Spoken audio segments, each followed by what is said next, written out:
El ciclo de entrevistas militantes surge como una iniciativa para trazar un mapa de voces, discursos y prácticas de izquierda en el actual territorio argentino. Antes que buscar recetas, nos interesa el desarrollo de ideas que nacen de la praxis política de nuestros compañeros. A través de las preguntas planteadas, nos proponemos poner a debate los temas centrales y urgentes para la transformación social. Los motivos estructurales de las crisis recurrentes, las tareas de los socialistas en el movimiento de masas, el rol del feminismo, los vínculos entre lucha sindical y militancia socialista son algunos de los ejes para hacer una lectura del panorama actual y trazar las perspectivas a futuro. Desde este humilde espacio consideramos que no hay tiempo que perder para construir un horizonte comunista y avanzar en nuestras organizaciones por la unidad de lucha contra el capital. Esperemos que este ciclo de entrevistas habilite el debate fraterno entre compañeros para contribuir a la emancipación social por la cual luchamos. Les saluda Di Algo de Izquierda. Te invitamos a que te suscribas a nuestro canal de YouTube y actives las notificaciones para enterarte de los próximos estrenos.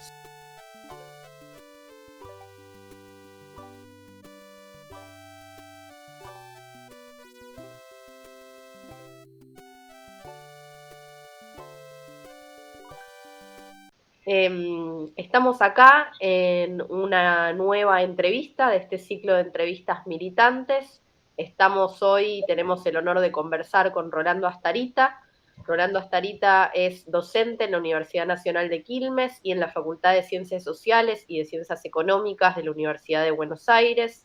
Ha trabajado y publicado sobre temas vinculados a la teoría de Marx, la internacionalización del capital y la lógica del valor-trabajo.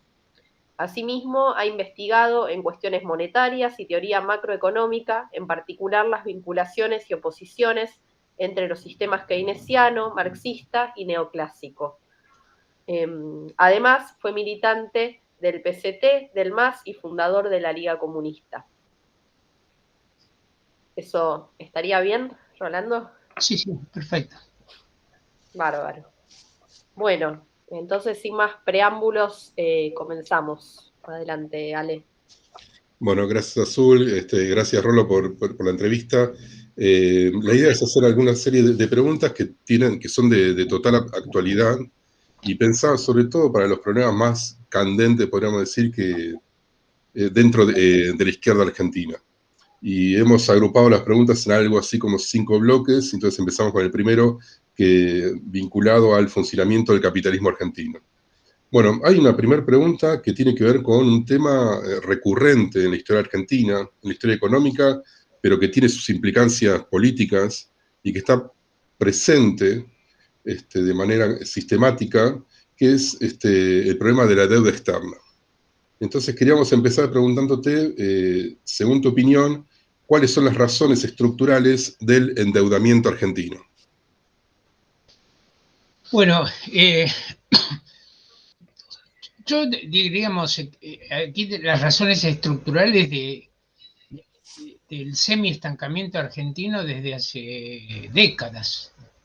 Si uno hace la cuenta desde la gran crisis del 74-75, que es la crisis, en realidad la última crisis grande de la ISI, del modelo de industrialización con sustitución de importaciones hasta la fecha, prácticamente es una economía que tiene recurrentes crisis gravísimas, 3 episodios con caídas arriba del 10% del Producto Bruto. Bueno, yo he hecho el cálculo en mi blog, ahora no lo tengo, pero en 50 años vos tenés algo así como 20 años de crisis violentísima. No es que haya sido siempre estancamiento, sino que hubo periodos de fuerte recuperación, pero que no se han sostenido, no han durado. Y la idea, yo creo que lo fundamental es que tendencialmente ha ido cayendo cada vez más la inversión, la acumulación del capital. Ese es el motor del desarrollo capitalista o del desarrollo de las fuerzas productivas. El desarrollo de las fuerzas productivas se manifiesta en la inversión de plusvalía para generar más trabajo productivo, que genere más plusvalía para generar más trabajo productivo. Esta es una idea muy elemental, básica, que ya viene en realidad desde la economía clásica, uno puede decir desde los fisiócratas, desde Smith, desde Ricardo, y que Marx es consciente de esta cuestión. Y entonces la deuda externa es, en principio, es una manifestación de esta cuestión más de fondo. Hay dos factores en que se manifiesta la debilidad estructural del capitalismo argentino. Uno de ellos son los déficits recurrentes en el sector externo. Bien, se consigue competitividad durante periodos basándose en tipo de cambio muy alto y, bueno, fundamentalmente apoyado en la industria sojera, maicera en los últimos años, el sector agropecuario, pero donde el conjunto del tejido industrial no puede competir a nivel internacional. Argentina casi es inexistente, por ejemplo, en materia de exportaciones a nivel mundial. Su participación es prácticamente nula. Tiene una cierta participación por las exportaciones automotrices a Brasil, que en realidad son mercados muy arreglados por las propias automotrices, pero esto es una manifestación de la baja productividad de la economía argentina, y esa baja productividad, insisto en esto, está relacionada con muy baja inversión. Por otro lado, la necesidad que tiene el Estado de, en alguna medida, de salir a socorrer a sectores, porque hay una situación de permanente amenaza de estallido social. Esto agregado a que la recaudación tiende a ser baja, producto de esta misma debilidad de la economía argentina. Bueno, son dos factores de déficits fiscales y déficit de cuentas corrientes que terminan provocando esto, que terminan provocando esta cuestión. Fíjense ustedes que, por ejemplo, para decirlo de alguna manera en sentido comparativo, una economía como la coreana durante años ha tenido una tasa de inversión en formación bruta de capital en proporción al Producto Bruto arriba del 30%, ¿bien? Es decir, del producto anual, el 30% se dedicaba a la formación bruta de capital. China llegó a estar arriba, durante años, arriba del 45%. Bueno, ya son exageraciones, digo, niveles altísimos de acumulación. En Argentina, en estos momentos, estamos en el 14%. En los años gloriosos de crecimiento industrial bajo el gobierno kirchnerista, por ejemplo, 2003 al 2012, para poner un lapso así que anduvo bien la economía, en realidad no llegaba al 20%. Entonces, aquí no hay solidez, básicamente no hay solidez en la acumulación. Esta es lo que está en el fondo de estos déficits, y luego hay una dinámica propia de la deuda. La deuda se paga contrayendo cada vez más deuda. Entonces, de esta manera, terminamos en un esquema que se llama lo Ponzi. Ponzi es un esquema que hace referencia a un estafador, pero que pagaba altos intereses con el dinero que tomaba prestado de otros, y así seguía generando una pirámide que finalmente se derrumbaba. Bueno, en Argentina, insisto, se paga deuda tomando cada vez más deuda, hasta que periódicamente esto provoca violentas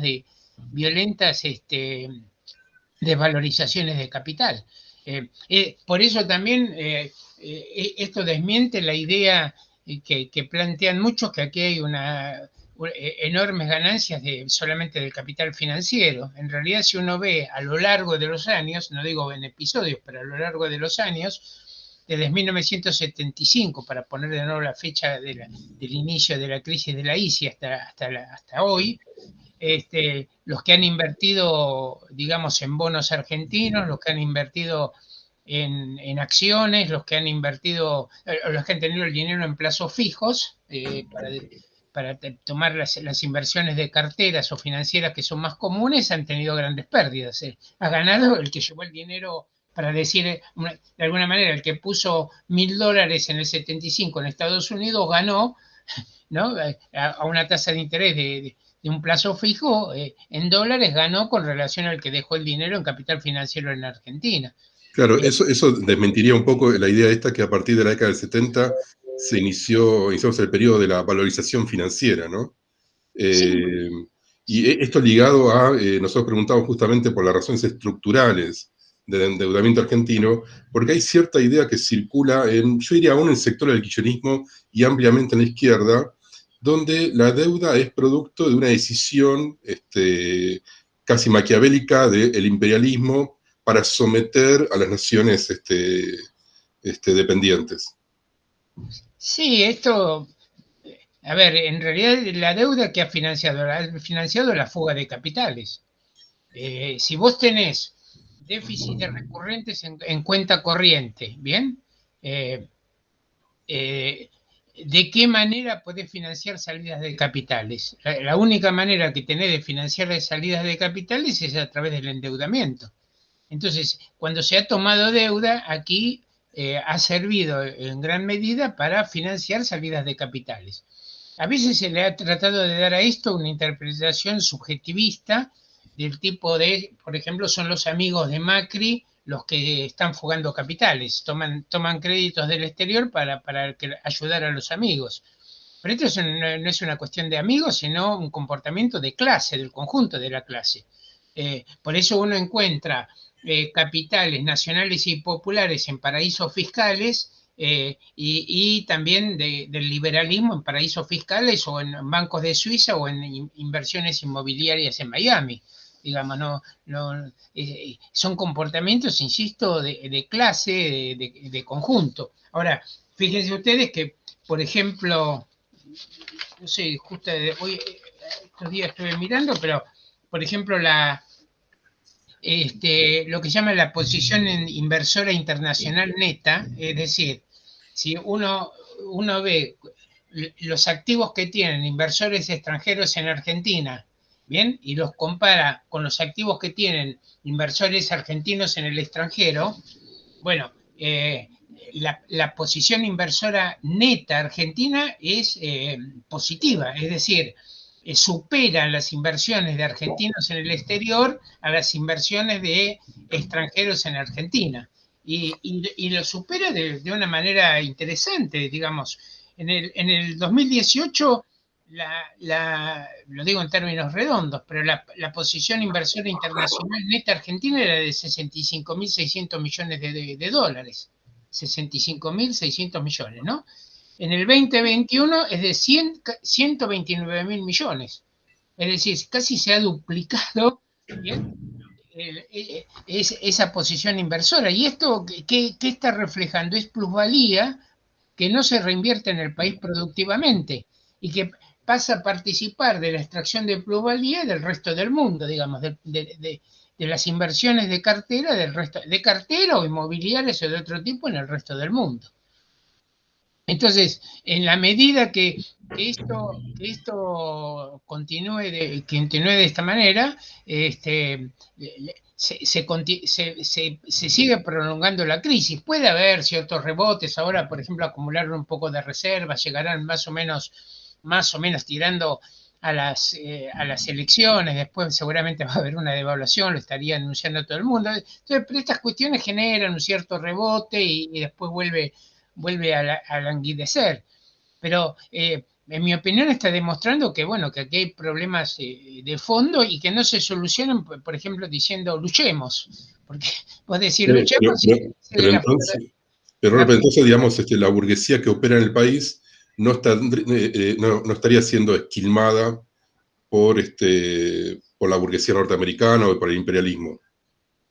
No, aquí la explotación es de clase, pero uno no puede decir que los Roca o los Baez o los los mismos Kirchner que tienen inversiones y demás y sean explotados por el capital extranjero. participan como socios, como accionistas, de acuerdo a su cantidad de dinero que tienen apostados en los negocios, como cualquier otro capitalista.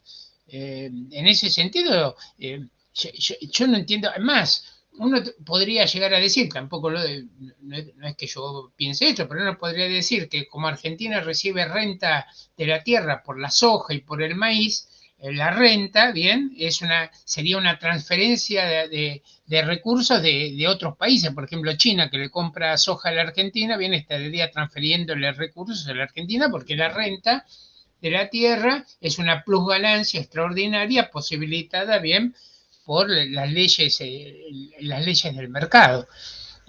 Aquí, en realidad, lo que funcionan son las leyes del capitalismo, y en las leyes del capitalismo los capitales más productivos son los que obtienen ganancias extraordinarias, los capitales menos productivos tienen menos ganancias o tratan de compensar sobreexplotando a la clase obrera. Pero bueno, y cuando se habla de fuga de capitales, muchas veces en sectores de la izquierda se plantea que esto podría ser frenado con el control obrero del mercado de cambios. ¿Cuál es tu opinión al respecto? bueno, primero, una primera cuestión casi práctica. El control obrero, ¿quién es? El control obrero de la burocracia sindical. Porque para que haya control obrero efectivo tiene que estar la clase obrera movilizada, eh, intervenir en todos los resquicios de los negocios, y eso exige un poder paralelo de los trabajadores, de los explotados. Estaríamos en una situación revolucionaria. Si no, la única manera de que se efectivice un supuesto control obrero ahora es por medio de la burocracia sindical. Ahora, si la clase obrera no puede ni siquiera controlar los presupuestos de sus propios sindicatos, porque realmente la desposesión o el extrañamiento que tiene la clase obrera como clase frente al manejo incluso de sus propios sindicatos es abismal, ¿bien? Es la burocracia sindical la que a veces recibe presiones o no, pero que en el fondo corta el bacalao. ¿Qué posibilidades hay de parar los negociados, las transferencias de capitales, etcétera, que hacen que se harían por medio de un control obrero, entre comillas, de la burocracia, cuando es la propia burocracia, en muchos casos, la que tiene inversiones en el extranjero, bien, o fuga de capitales, y tiene la misma lógica que la clase dominante? Porque uno no puede decir que estos burócratas, que están muchos de ellos con cantidad de propiedades, negociados, que incluso algunos ya se identifican como empresarios, ¿bien? Son sindicalistas empresarios,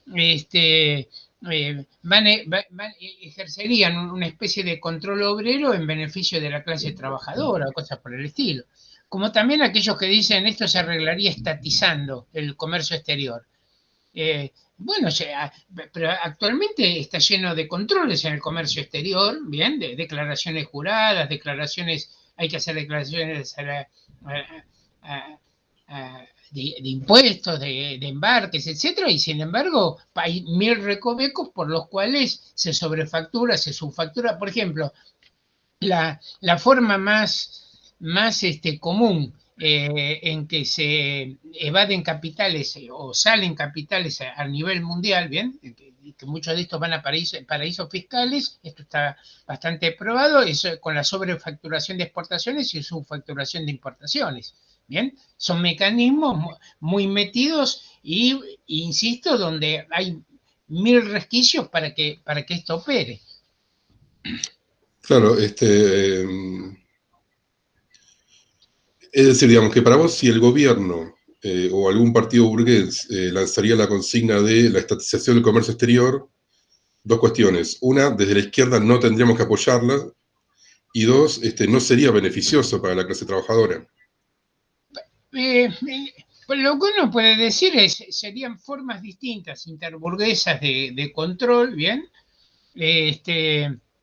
Y donde la clase obrera no tiene nada que, a lo mejor ni de ganar ni de perder, ¿bien? Serían cambios al interior de la clase dominante. Yo en este sentido, desde hace años ya reivindico que la posición de los marxistas debe ser un poco de despegarse de estas matices y luchas interburguesas, y esto es un poquito más avanzado que lo otro, etc. Pongo 2 o 3 ejemplos de esto. Por ejemplo, Marx y Engels, cuando Bismarck estatizaba empresas, algunas empresas que estatizó no salieron a decir esto es progresista o esto es reaccionario. Dijeron son distintas formas del capitalismo y listo. Ahora salieron a polemizar cuando hubo socialistas que decían esto no se acerca al socialismo. Ahí dijeron, no, alto, muchachos, esto no te acerca a ningún socialismo ni nada por el estilo. Otro ejemplo, cuando fue la lucha entre proteccionistas y librecambistas en Gran Bretaña, en la década de 1840, Marx escribe un texto que es muy bueno sobre el librecambismo, explicando qué significa uno, qué significa otro, que son distintas fracciones de la burguesía, y dice, bueno, a lo mejor en última instancia es un poquito más progresista el librecambismo, pero jamás le recomendó a la clase obrera que se alineara con una corriente de la burguesía contra la otra. Más bien lo que dijo es, bueno, aprovechemos bien cuando hay disensiones para avanzar nosotros nuestras posiciones independientes como clase obrera, por ejemplo, en la lucha por la reducción de la jornada de trabajo. Pero a lo que yo me refiero es a tomar esa posición de distanciarse un poco de esas peleas, matices entre diferentes fracciones para señalar las diferencias de clase, para marcar las diferencias de clase. Aunque a veces el análisis parezca un poco más bruto, diríamos, un poco más grueso, no tan sutil, ¿no? con esos pequeños matices que deleitan o con los cuales los periodistas de los diarios burgueses tienen que llenar páginas y páginas, y entonces están viendo si Cristina Kirchner le hizo una morisqueta o no a tal delegado del FMI o no se lo hizo, y cositas por el estilo. En ese sentido yo reivindico bastante esa idea que había también en Lenin, ¿no? Que en Lenin decía, bueno, estas son las grandes fuerzas en pugna, estas son las grandes fuerzas sociales, y vamos a trabajar sobre esto, hacer este análisis, y después lo demás son matices o diferencias entre ellos. Claro, sí, vos dirías que no tendríamos que darle consejos a la burguesía de cómo debe gobernar. Me quedó una pregunta pendiente, tengo miedo que, digamos, que se haga demasiado extenso, pero volviendo al tema del supuesto control obrero del mercado de cambio para frenar la fuga de capitales, hay quienes te dicen, bueno, pero nosotros lanzamos esa consigna para generar las condiciones que posibiliten que eso se pueda hacer. ¿Está bien? Es decir, nosotros lanzamos esa consigna, la clase obrera va a entender que eso es necesario, se va a lanzar a movilizar, y eso va a generar las condiciones que hagan posible, digamos, el control obrero del mercado de cambios. Bueno, yo los que dicen esas cosas, porque ahí es todo en supuesto, bueno, yo hago esto para que la gente entienda y se movilice y haga, bueno, todo ese asunto. Yo le hago una pregunta muy sencilla. Pues yo milité en el trotskismo 20 años y durante 20 años insistimos con este tipo de consignas, y después cada vez que había ya me había ido el trotskismo, pero cada vez que había una crisis cambiaria grande, control obrero y cosas por el estilo, etc. La primera cuestión que yo le preguntaría es dónde ha tenido resultado que me den un ejemplo. A ver, un ejemplo en el mundo, en diferentes circunstancias, con decenas y decenas de grupos trotskistas que la intentaron de todas las maneras posibles. Nunca tuvo el menor resultado, ni la misma gente lo cree, porque yo creo que cuando uno plantea esas cosas te miran con escepticismo. Ahora, aquí hay una cuestión incluso más de fondo. Por ejemplo, para que estos controles pudieran existir realmente y aplicarse realmente, tendría que ser controles a nivel internacional, porque si vos tenés que en Brasil, en Uruguay, en Chile, en Bolivia, hay cantidad de financieras que están operando con pesos argentinos, dólares, etcétera, y favoreciendo las vías de salida de dólares de Argentina, tampoco tenés resultado. A ver, lo planteo de esta manera. Por ejemplo, no sé si oíste hablar de Sí, lo oíste hablar del impuesto Tobin, por ejemplo. El impuesto Tobin era un impuesto que se le iba a poner a las transacciones cambiarias, bien, a la compra y venta de dólares o de euros en todos los mercados para generar un fondo de ayuda a la humanidad. Bueno, en realidad, para aplicar ese famoso impuesto, tendrías que aplicarlo a través del Fondo Monetario Internacional y de todo el sistema internacional que esté. Fíjense que hay dineros negros por todos lados que los gobiernos burgueses, incluso más sólidos del mundo, no los pueden controlar. Porque cuando uno ve los estudios que hay sobre los paraísos fiscales, en los paraísos fiscales tenés cientos de millones, de miles de millones de dólares metidos en esos paraísos que escapan a cualquier control. Bien, entonces, supuestamente, en un país como Argentina, aislado, con un control obrero que lo va a ejecutar la burocracia sindical que está entremezclada con estos negocios, rodeada de un mar de capitalismo, con sistemas financieros extendidos por todos lados, con la posibilidad, insisto, de sobrefacturar y subfacturar en el comercio exterior, con evasión fiscal por todos lados, con el 30% de trabajo en negro, con el 20 o 30% de la... A ver, por ejemplo, todas las operaciones inmobiliarias en Argentina se hacen en negro. Y ahí hay también evasión fiscal. Bueno, con todo eso metido, vamos a meter el control obrero y con eso arreglamos el problema grave que tenemos de la salida de capital. Todo absurdo, la propia gente se da cuenta que eso no funciona y entonces... incluso, ¿a dónde me movilizo con esto? ¿Qué hago con esto? ¿A quién le pido que aplique esto en una situación aparte en realidad de gran pasividad, aparte del movimiento obrero, aquí y en otros lados de América Latina, ¿bien? Porque uno no puede decir que estamos en una situación de ascenso revolucionario y cosas por el estilo. Pero aún en ese caso, si estuviéramos en la situación de ascenso revolucionario, ni siquiera en ese caso habría poder para aplicarlo en un país aislado, rodeado de capitalismo y con, estando vigente la propiedad privada. En este sentido, tal vez la otra cara de la moneda, nuestra última pregunta de este bloque tiene que ver con pensar cómo, bueno, desde voces tanto del progresismo, vamos a decir, como de la derecha, se nombra una y otra vez esta idea de que el gobierno ajusta como si se tratase también de una voluntad, ¿no? Subjetiva. ¿Cuál es para vos la explicación marxista, ¿no? ¿Por qué el gobierno ajusta? Bueno, en gran medida igual es el gobierno, es el capital, el ajuste se ha dado de hecho. Sobre todo ha habido una enorme caída de salarios en el 2018, están los datos del INDEC, es interesante. Los datos del INDEC, en el 2018, el IPC, los precios subieron el 47,6% y los salarios subieron el 29,7%, ¿bien? Bueno, 30%. Los salarios privados el 30%, el índice de salarios 29,7%. Se perdieron casi 18 puntos en salarios, casi 18 puntos. En el 2019 se perdieron 12,9, 13 puntos, estos datos del INDEC. En el 2020 se perdieron 3 puntos, bien, pero ya están hundidos los salarios. Y este año, no sé cuánto llevamos, debemos ir llevando perdidos un 5%, bien, porque hay un desfasaje, tenemos el IPC hasta junio y salarios hasta abril o mayo.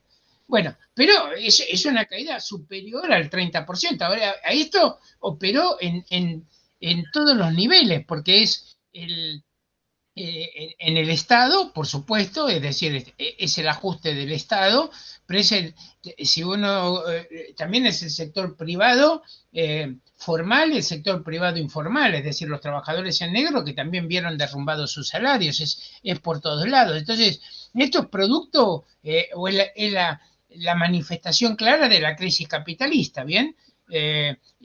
Es una terrible recesión, la clase, esto se ha tratado de mantener la demanda vía déficit fiscal y emisión monetaria, muchísima emisión monetaria, ¿bien? antes, aparte, ya el proceso se desata con la devaluación del 2018, bien, porque ahí empieza la crisis, y siempre ocurre lo mismo. A ver, el esquema breve es, de 2017 llega un pico el déficit en cuenta corriente, bien, entre un 4 y un 5% del Producto Bruto, más de 30.000 millones de dólares de déficit de cuenta corriente.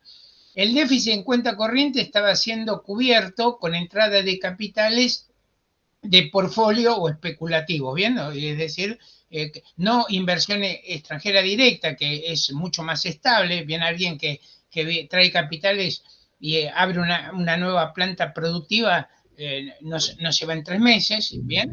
No, estas eran muchas inversiones de cartera fomentadas por el gobierno de Macri para cubrir el déficit fiscal grande que tenían, ¿bien? La emisión monetaria había llegado a cotas muy altas bajo el gobierno de Cristina Kicillof.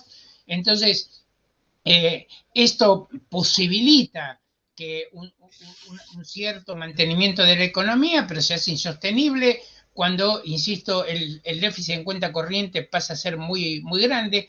En casi todos los fenómenos que se llaman sudden stop, que es salida brusca de los capitales, se desatan aproximadamente, llama la atención, cuando el déficit en cuenta corriente está llegando a un 4 o 5% del PBI, ¿bien? Y aquí casi se dio matemáticamente. Cierra diciembre con ese altísimo déficit, y hacia principios del 2018 empieza la salida brutal de capitales. Incluso hay en diarios internacionales de negocios que se dice hay que salir de Argentina, hay que salir de la exposición argentina, esto está muy mal.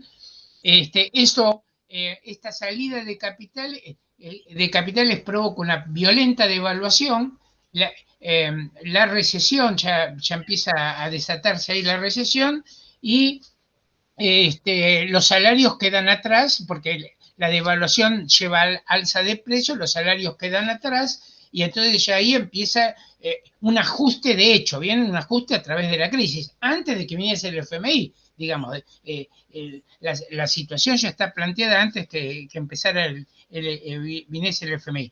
Fíjense ustedes que el déficit en la cuenta corriente, el 2017 importante, y en el 2018, incluso con la devaluación y todo, también déficit en la balanza comercial importante. Bueno, y ahí vos ya tenés, 2018 el Producto Bruto te bajó 2,6%, 2019 2%, y 2020 10% el Producto Bruto. ¿Bien? Es derrumbe entonces de la producción, 10 puntos aumenta la pobreza del 32 al 42%, y ahí todavía posiblemente esté mayor. Entonces, el papel del ajuste del gobierno es una parte de una pérdida de ingresos de la clase obrera mucho más generalizada, destrucción de las fuerzas productivas, caída derrumbe de la inversión, y en una situación, esto sí que yo lo tiendo a advertir, en una situación donde no se ve una recuperación de la economía, porque lo que hay son rebotes débiles. Pero, porque uno a veces ha visto países donde hay una caída brusca, pero luego hay un repunte importante, ¿bien?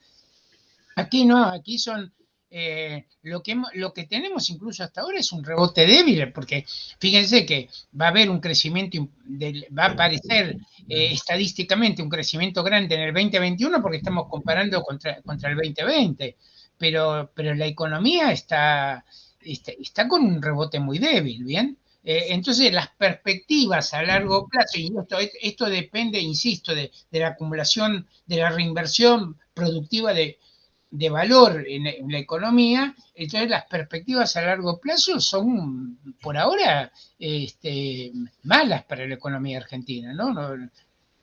Que esto aparte es un sentimiento bastante generalizado. Se hacen encuestas acerca de estado de ánimo de la población y demás. Uno no puede decir que estas encuestas las hace el neoliberalismo. No, aquí hay una situación que se está palpando, porque efectivamente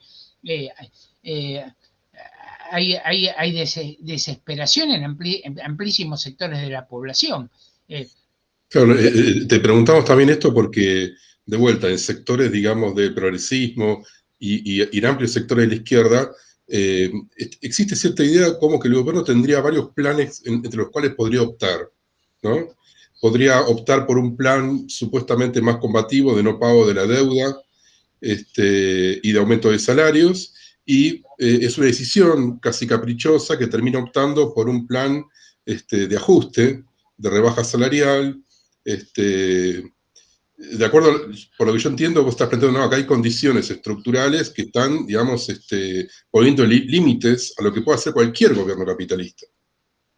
Sí, sí, yo pienso que es así, no es una decisión, digamos, caprichosa, en este caso de Alberto Fernández. Yo pienso que no es un problema de un gobierno. A ver, si estamos diciendo que desde el 74-75 hasta ahora tuvimos crisis recurrentes, caídas brutales del Producto Bruto, el PBI per cápita está estancado desde hace años, el Producto Argentino no crece per cápita desde el 2012. Es casi una década que está estancado, no se puede decir es producto de tal gobierno, es producto de la pandemia, es producto de tal programa que anduvo mal o cosas por el estilo, ¿no? Este es un problema estructural de muy largo plazo. Por eso yo pienso que no hay que ir a esa discusión, bueno, tal hizo una cosita un poco mejor, un poco peor. Fíjense ustedes, por ejemplo, porque se dice, bueno, el gobierno recurrió al FMI, pero recurrió al FMI porque se le cerraron todos los mercados internacionales, tampoco tenía por ese lado por dónde recurrir, y reestructuran la deuda externa con los fondos privados, y al poco tiempo los bonos de nuevo estaban derrumbados. Hoy Argentina no puede salir a ningún mercado, tiene que pagar tasas exorbitantes.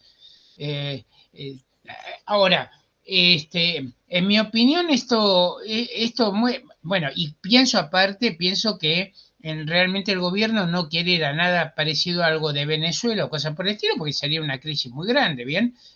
Y no están tampoco dadas las condiciones, porque en Venezuela ese gobierno se asienta en las Fuerzas Armadas y el dominio del petróleo, etc., pero aún así la economía está derrumbada y yo estoy seguro no es de todas maneras el programa del gobierno, porque no es una cosa que les podría dar mucho rédito. Ahora, yo creo que esta situación sí demuestra, bien a las claras, que los límites que tienen estos ministros progresistas, algunos que se dicen semisocialistas, algunos que le decían en su ministro marxista o cosas por el estilo.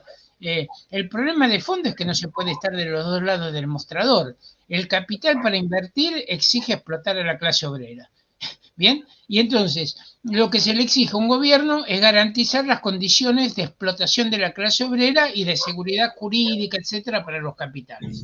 Es decir, en ese sentido habría que enfrentarse, digamos, o hay que enfrentarse también a una resistencia de la clase obrera que dentro de todo en Argentina tiene una tradición. Fíjense ustedes que, insisto, con una pérdida de salarios del 30%, de todas maneras, hasta ahora se ha mantenido la situación muy calma, porque yo creo que hay mucho miedo a la desocupación, hay mucho miedo al marco general, hay miedo también a la pandemia, pero por otro lado, yo pienso que en algún momento tienen que dar algunas concesiones, porque esto también, estallidos, nadie puede descartar aquí estallidos sociales como han ocurrido en otras partes de América Latina, ¿bien? Y que se les vuelvan incontrolables. En ese sentido, en Argentina, todo esto que se queja la derecha, el populismo y todo lo demás, pero actúan como mecanismos de contención también. Por eso también vino Macri y no desarmó esos mecanismos, ¿bien? Sino que siguieron negociando, etcétera, porque yo creo que hay un cierto temor de que en un momento las cosas también se les vayan de las manos. Sí, bueno, se dice que la cantidad de planes sociales aumentó bajo el macrismo, ¿no? En lugar de disminuir. Sí, aumentó, y aparte negociaban con los movimientos piqueteros. Lo que pasa es que si vos después tenés una crisis descomunal, también esos planes sociales no te revierten nada, porque esa idea de que ahora tienen mucho, que yo fomento la demanda, inyectando dinero en los planes sociales, etcétera, eso así no funciona en el sistema capitalista, porque en última instancia la demanda, insisto, depende de la inversión del capital. El consumo depende de la inversión de capital, porque solamente si el trabajador vende su fuerza de trabajo, consigue dinero para comprar pan. Si el trabajador no es contratado por el capital, debe recibir algún subsidio. Ahora, ese subsidio el Estado lo tiene que sacar de los impuestos, ¿bien? O de algún lado. Alguien tiene que generar ese valor, si no hay posibilidad de mantenerse. Por eso es absurdo decir que yo voy a mantener la demanda indefinidamente con déficit fiscal. No hay manera de cerrar. Yo me acuerdo que hace años le pregunté a un economista kirchnerista que aparece muchas veces en televisión, le dije, pero escúchame, ¿a dónde vos viste que Keynes haya dicho que se puede mantener indefinidamente la demanda con déficit fiscal? Y para colmo, cubriendo el déficit fiscal con emisión monetaria. Esto no existe, no hay manera que eso cuadre. O sea que no se sale de la crisis poniéndole plata en el bolsillo a la gente, como decía. Claro, es que es imposible. Más te digo, Ale, incluso en países capitalistas desarrollados, por ejemplo, cuando empieza la crisis de 2007-2008, una de las medidas que hace el gobierno es inyectarle dinero bajando impuestos a la gente. Le puso dinero en el bolsillo mediante la caída de impuestos. La demanda se recuperó 1 o 2 meses, un poquitito, y volvió a caer. ¿Por qué? Porque había desconfianza y mucha gente lo que hacía trataba de ahorrar, de mantenerse, o empresas se mantenían líquidas, nadie quería arriesgarse porque había temor. Entonces, bueno, Rolo, una cosa, nosotros iríamos terminando con el primer bloque, que era más bien económico, y ingresaríamos en el segundo bloque, que tendría que ver básicamente con el vínculo entre socialistas y movimiento obrero y movimiento de masas, ¿no? Sí. Y como para iniciar este segundo bloque, algo vos adelantaste ya, pero ¿cómo ves la situación del movimiento obrero actual, ¿no? O sea, teniendo en cuenta hoy en día la fuerte fragmentación entre ocupados, desocupados, precarizados. O sea, ¿cómo verías de conjunto la situación del movimiento obrero? Y yo por ahora veo a ver, desde hace muchos años la clase obrera ha perdido fuerza, incluso como protagonismo social para negociar dentro del propio sistema capitalista.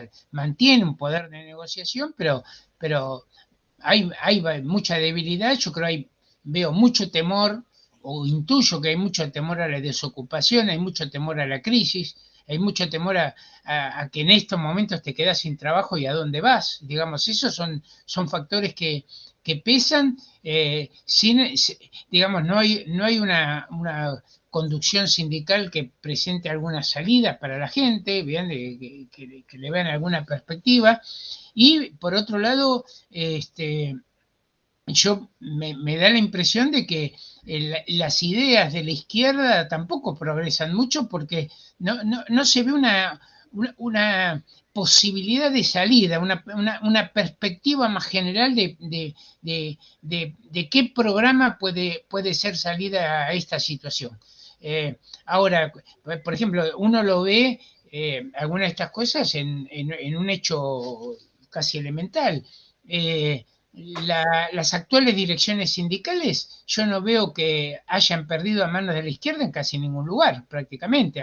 Por ahí, en un momento habían perdido subterráneos y la burguesía los recuperó con el kirchnerismo, digamos. Después tenés en algunas luchas gente de sectores tercerizados, bien, o cosas por el estilo, pero incluso a veces algunas de esas luchas son muy ayudadas por la militancia política, estudiantil, etcétera, bien, pero que no tienen un peso muy decisivo. O también los movimientos sociales que están muy encajonados en el dominio de punteros políticos o dirigentes sindicales comprometidos con corriente burguesa, muchos de ellos, por ejemplo, con el kirchnerismo o con algunas fracciones del peronismo, ¿bien? Incluso con funcionarios en el Estado, donde se negocia, se presiona, se hace una manifestación grande de 100 o 120.000 personas sobre Buenos Aires, que impresiona a la propia a la propia burguesía, que un poco se asusta, que esto es profundo, esto viene serio, etcétera, pero que lo logran encauzar. O digo, lo digo de esta manera, yo viví los años 70, el ascenso de los 70, después del Cordobazo, que después yo creo que eso se lo quiebra con la AAA o con el golpe militar, pero para poner un ejemplo, 73, 72, 73 tenías en cantidad de fábricas donde surgían comisiones internas de izquierda, que cuestionaban a la burocracia sindical, el cantito se va a acabar, la burocracia sindical era bastante popular, no digo que fuera mayoritario, pero era bastante popular, surgimiento de coordinadores de lucha con comisiones internas que movilizaban fábricas enteras, ¿bien? Bueno, junto con eso tenías crecimiento de la izquierda, de los grupos más radicalizados, etcétera. Bueno, de eso nada, no tenemos ni rastros de algo por el estilo, y yo veo una situación en gran medida, por ahora, de mucho control de los aparatos estatales, de los aparatos políticos estatales, digamos, burgueses, y de la dirección sindical. Bien, esas estructuras por ahora están encuadrando en gran medida esto. Por eso insisto en esta cuestión. Por ejemplo,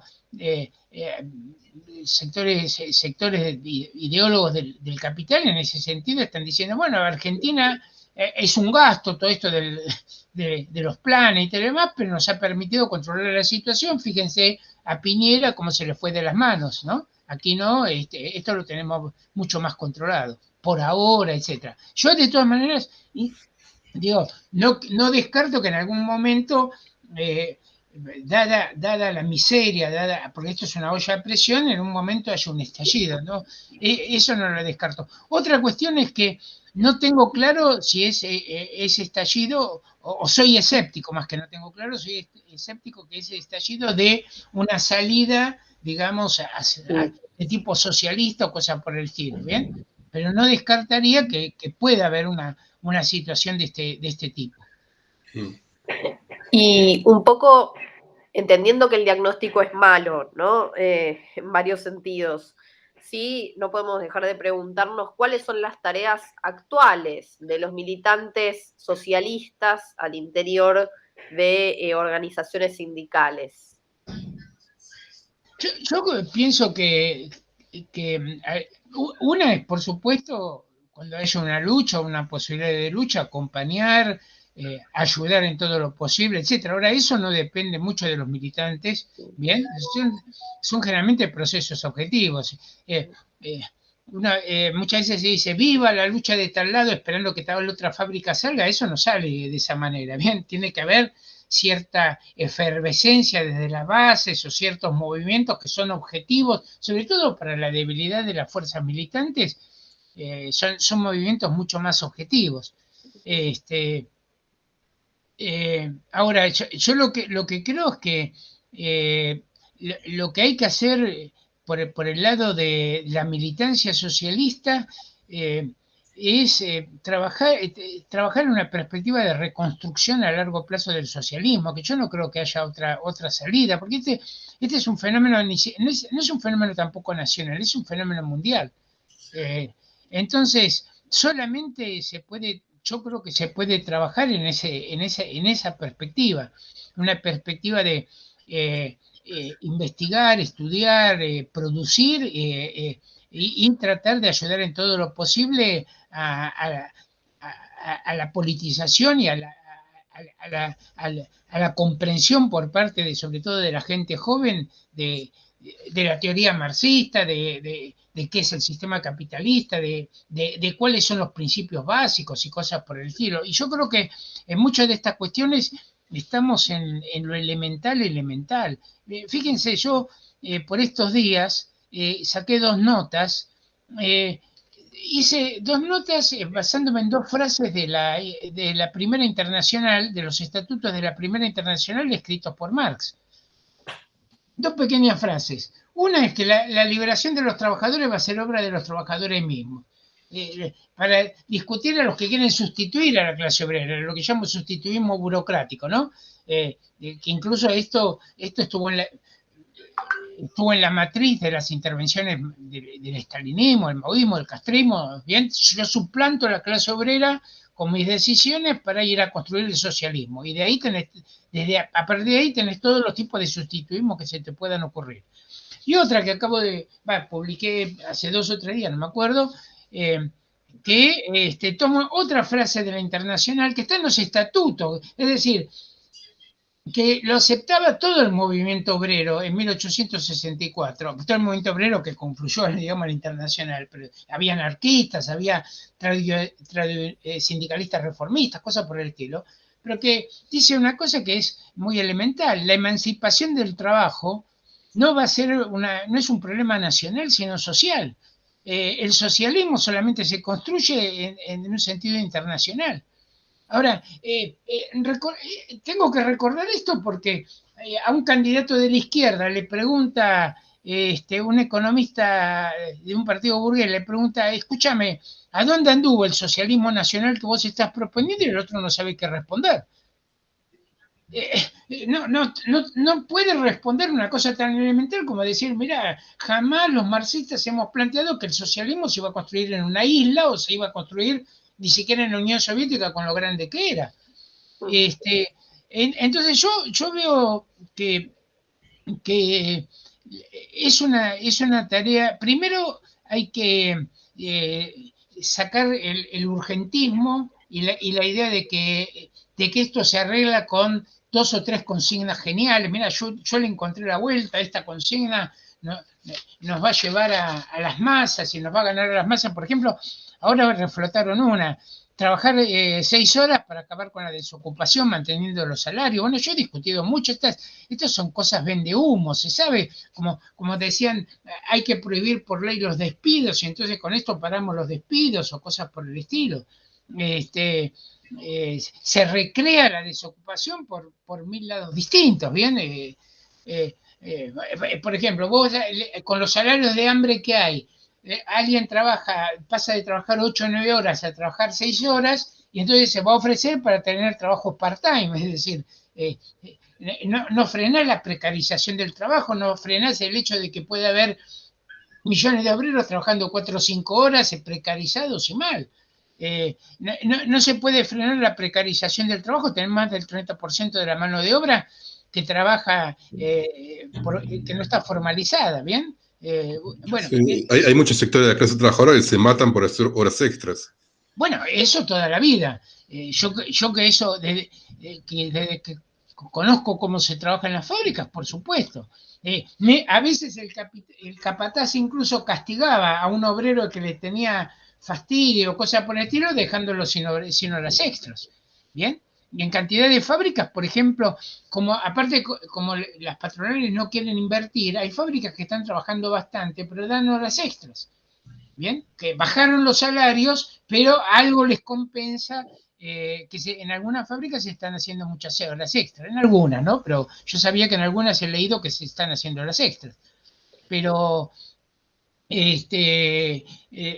creo que entonces, volviendo a esto, me parece que hay que acabar con estas venta de humo, con estas soluciones mágicas, o con el exitismo. Siempre estamos ganando, hay que reconocer la situación en que estamos y empezar a plantear una cuestión muy importante.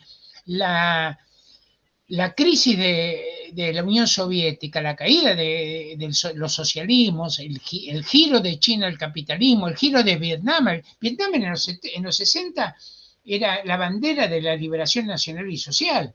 Bueno, Vietnam ha girado violentamente al capitalismo. La crisis de Venezuela, son cosas que hay que asumirlas, desde el punto de vista del análisis crítico, etcétera, y lo primero es parar de apoyar estos regímenes. Yo, por ejemplo, ya entre el apoyo que dio el FIT al nacionalismo en Cataluña, ya que, y el hecho de que cuando fue el informe de Bachelet sobre Maduro, hayan salido a defender a Maduro, de hecho defendieron al régimen de Maduro, porque decían que el informe de los derechos humanos de Bachelet era proimperialista, una cosa terrible.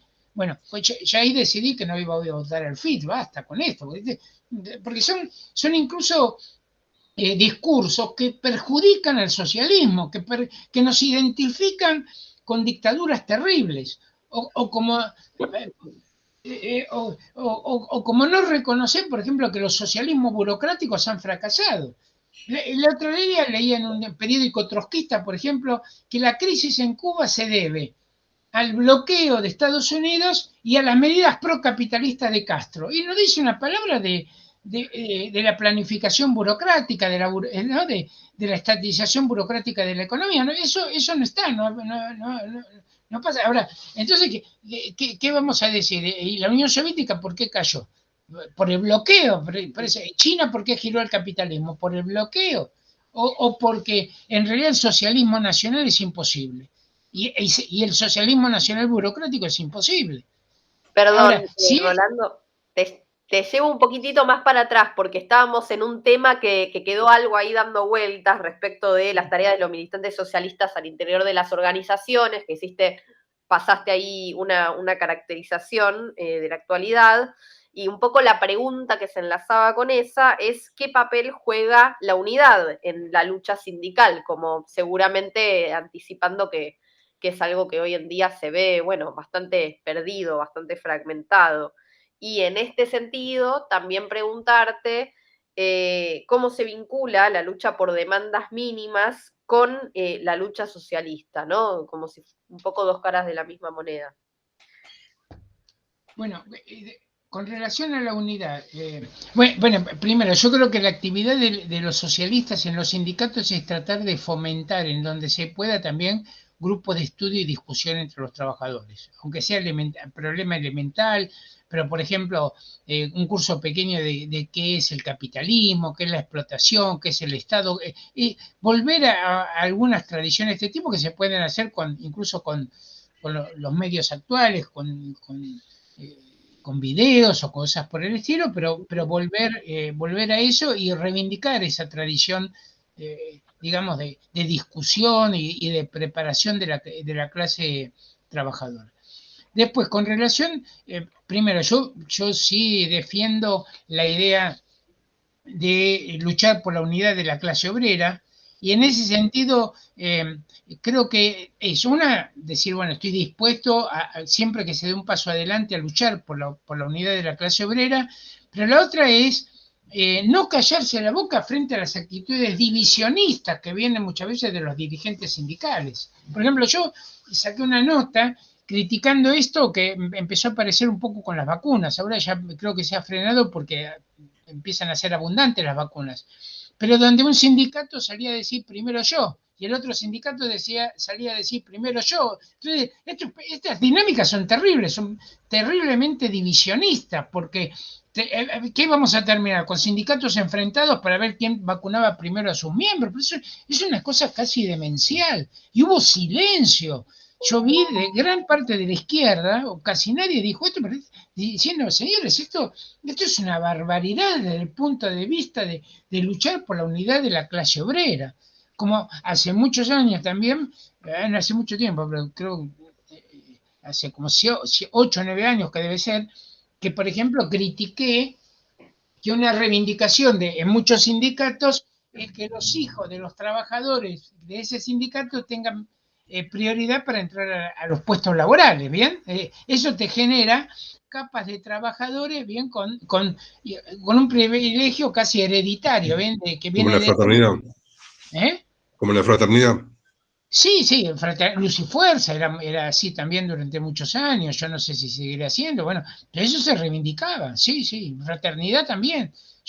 Mi polémica salió a raíz de una nota que hice en mi blog diciendo que yo considero que esa es una reivindicación no progresista, etc. Ahora, en este sentido también, otra cosa que hay que decir es que dentro de la izquierda hay también una lógica de secta, de aparato, de maniobra, de yo le hago la zancadilla a este por un lado y le hago la zancadilla al otro por el otro lado, etcétera, y de armar cada uno su propia tribu, bien, en lo posible, para beneficiarse ahí, tratando de sacar militancia, cosas por el estilo. Digo esto, para mí el ejemplo más claro son los movimientos de desocupados. Por los movimientos de desocupados, a ver, cuando un pobre desocupado caía en un barrio donde estaban los maoístas, entonces terminaba con la línea de los maoístas. En un barrio donde estaba un grupo trotskista, con otro peronista, con peronista, etc. En lugar de haber dicho, bueno, armamos una única, no sé, representación de los desocupados por asambleas barriales, donde vayan todos y donde las corrientes en última instancia en sus posiciones, pero tratemos de formar algo unitario. Pues si no podemos formar algo unitario tan elemental como decir los desocupados nos autodeterminamos, sino, entonces, ¿de qué sociedad me decís que querés cambiar? ¿De qué soviet, etcétera, estás hablando? Bien, si no poder ni siquiera avanzar eso. Lo fraccionaron, cada uno con lo suyo. Entonces, yo hablé con compañeros que después me llamaron, me dijeron, esto es una lógica de fraccionamiento permanente, y ellos me decían que, por ejemplo, por puja entre los grupos, uno iba a la Plaza Congreso, el otro iba a la Plaza de Mayo, uno iba el martes, el otro iba el jueves, o cosas por el estilo, y cuando le preguntabas a un compañero, a lo mejor de base, por qué esa división, no te sabía explicar cuál es la diferencia que tenía el grupo, el movimiento de desocupados dirigido por el maoísta con relación al dirigido por el trotskista. ¿Qué sé yo? De la gente lo único que quería era un paliativo para poder comer, ¿bien? Ahora... Y mucho más que cuando las demandas son más elementales, es más probable todavía la unidad de acción, ¿no? Claro. Demandas más complejas, ahí se te dificulta la unidad.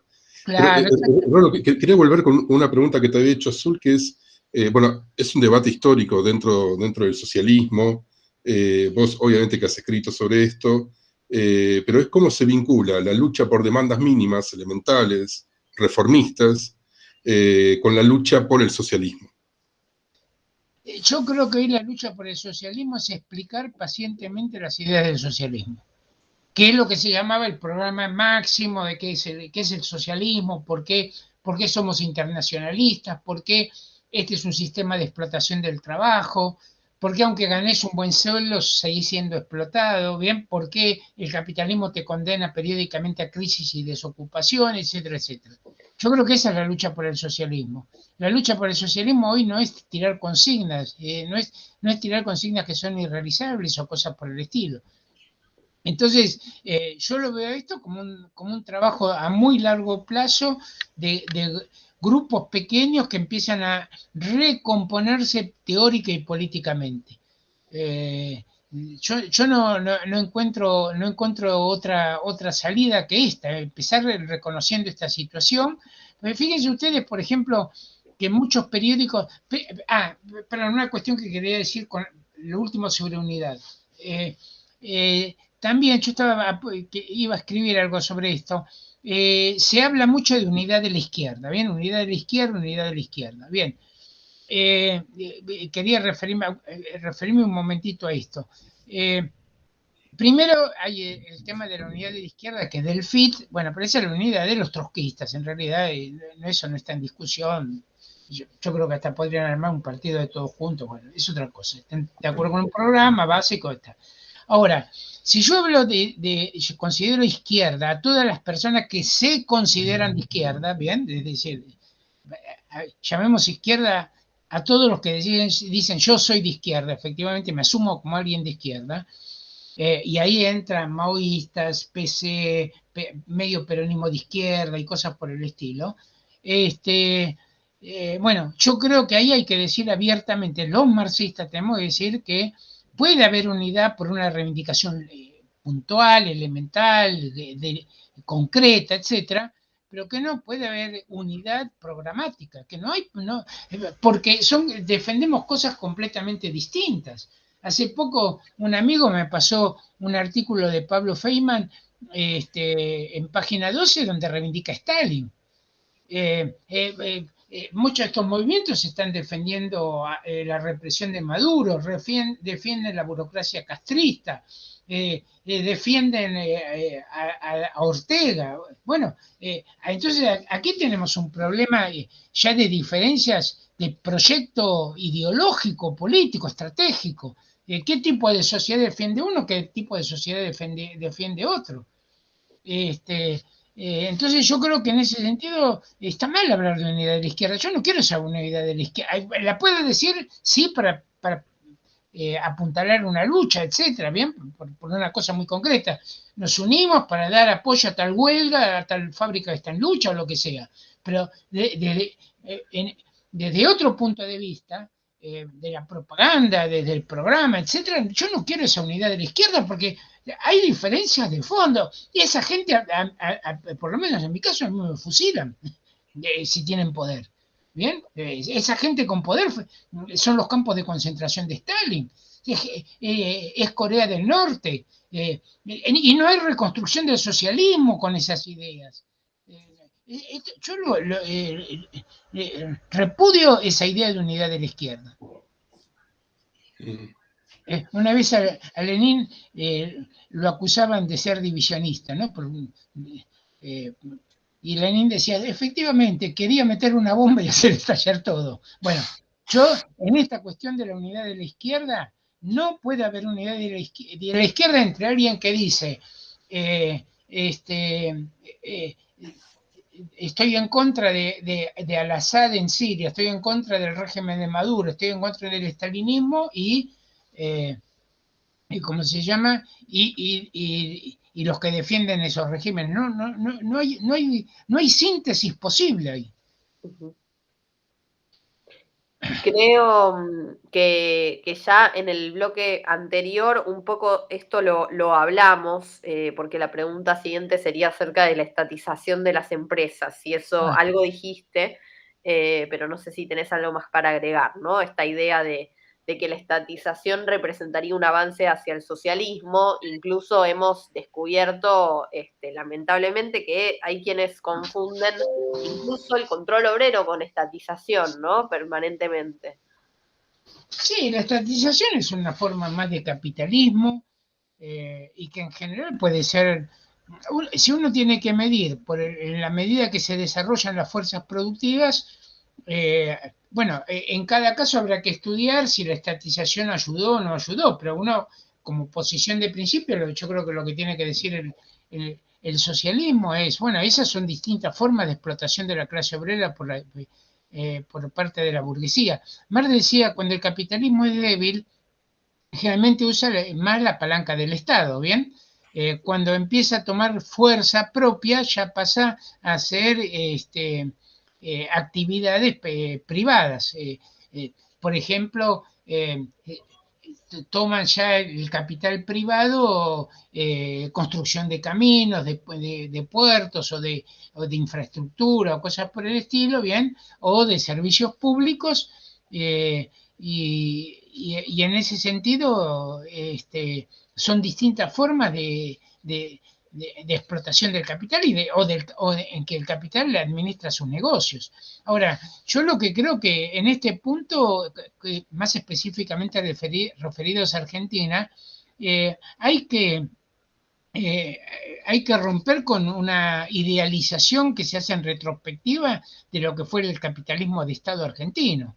El capitalismo de Estado argentino llegó a un punto de crisis tan grande que los propios trabajadores de empresas estatales decían, esto ya no va más, esto se hunde, es indefendible, ¿no? Digo porque se había llegado en obras sanitarias, en Entel, los teléfonos, en subterráneos, en trenes, no funcionaban prácticamente ningún servicio.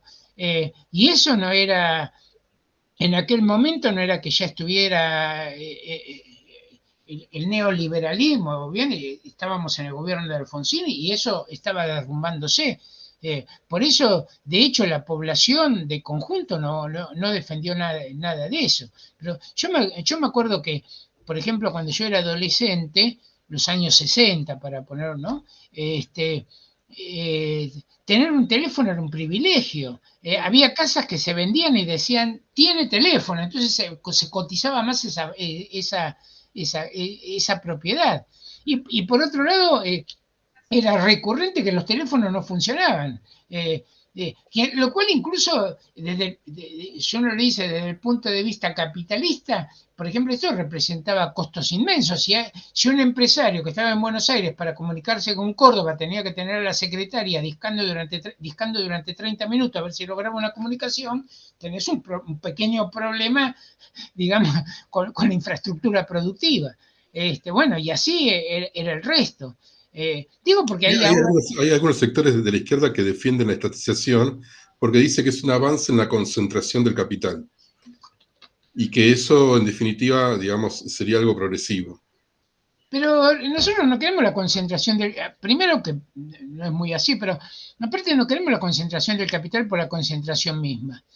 Marx consideraba progresista la concentración del capital si desarrollaba las fuerzas productivas. Si no desarrolla las fuerzas productivas, eso no tiene nada de progresista.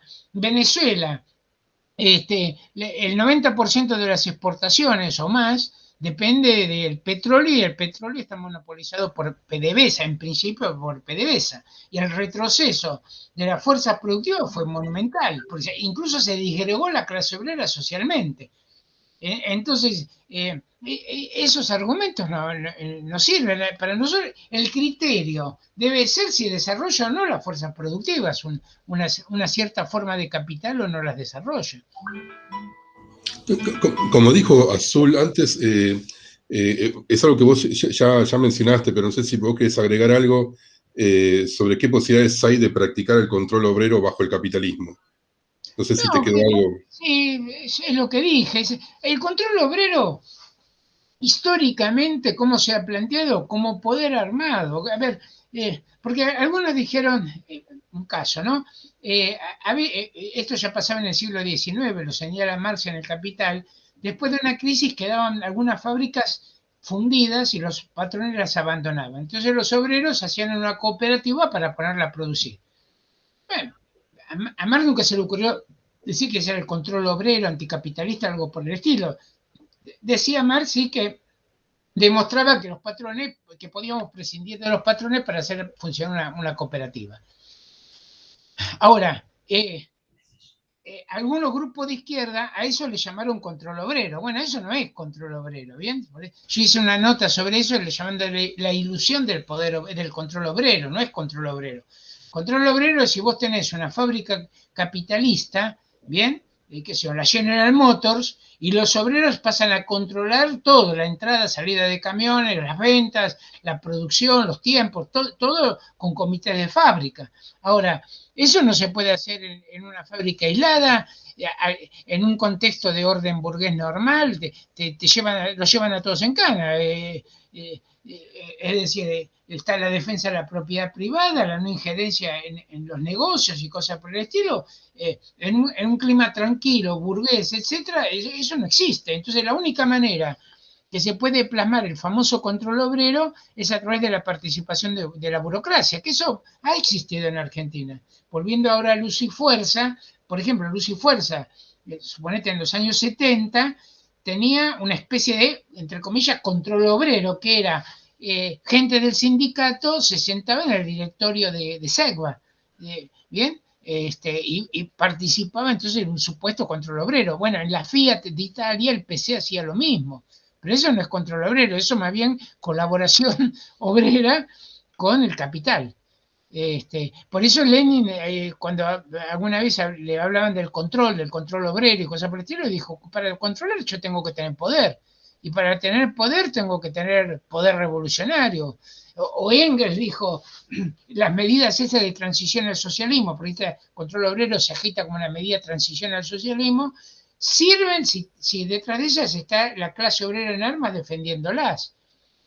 Si no, se convierten en pedirle al Parlamento burgués que vote el control obrero, es decir, al Parlamento burgués se le pide que meta una medida de transición al socialismo para que la clase obrera pase a controlar los medios de producción. Bueno, esto es incoherente, porque junto con eso, aparte, se le está diciendo a los trabajadores, o a veces se le dice a los trabajadores, que el Estado es el Estado de los capitalistas, y después se le pide que el Estado, a través del Parlamento, vote una ley de control obrero. ¿Y quién la va a instrumentar, insisto, esa ley? La va a instrumentar la burocracia sindical. Y un poco en esta línea hay una propuesta que surge, ¿no? Resurge cada tanto desde la izquierda, que es esta idea de la eliminación del IVA, ¿no? De otros impuestos indirectos. Un poco nos preguntamos si, o te preguntamos más bien, si la eliminación del IVA favorecería a los trabajadores y si permitiría aumentar los salarios. No, bueno, sobre eso también, esta es interesante. Sobre esto hay, digamos, históricamente en la economía hubo dos posiciones, ¿no? Una de Marx y de David Ricardo, que era el economista antecesor a Marx, en el cual Marx se basó mucho, que ellos plantearon que, a ver, la idea de Marx es, el salario está dado por el valor de la fuerza de trabajo, ¿bien?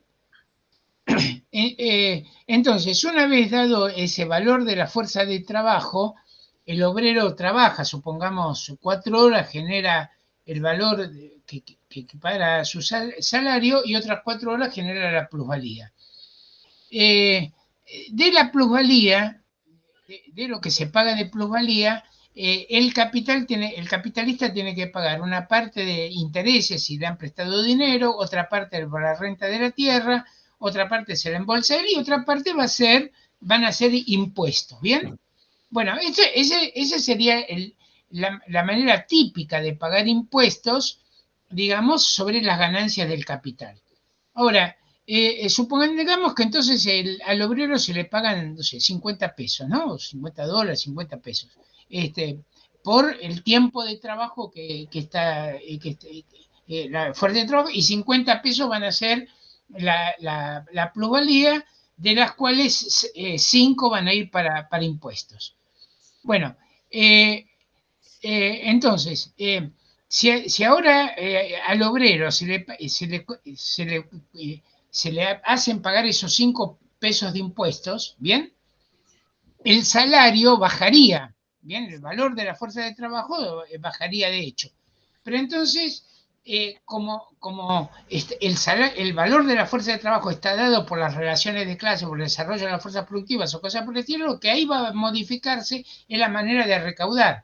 El capitalista ahora le paga al obrero 55 pesos, en vez de 50, 55. El obrero paga 5 pesos de impuestos que le vuelven al Estado, ¿bien?